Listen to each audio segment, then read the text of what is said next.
வயசுல ஒரு இடத்துல குடியிருந்தேன். அப்போ அந்த இடத்துல இருந்து கொஞ்சம் தூரத்துல 2 மளிகை கடை பக்கத்துலயே இருக்கும். அப்ப நான் யோசிப்பேன், எதுக்கு மளிகை கடை 2மே பக்கத்துல இருக்கு, தள்ளி வச்சா 2 பேருக்கும் ப்ராஃபிட் ஆகும்ல அப்படின்னு. எனக்கு அது இப்பதான் புரிஞ்சது, அது ஒரு கான்செப்ட் அப்படின்னு.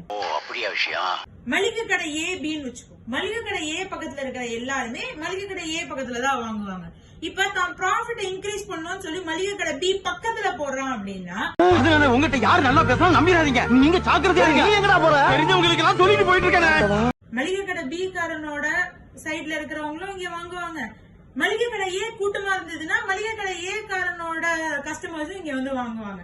இப்போ ஏ காரன் வந்து இங்க எடுத்துட்டு வந்து கடை போட்டான் அப்படின்னா 2 பேருமே திருப்பி ஈக்குவலா வாங்குவாங்க.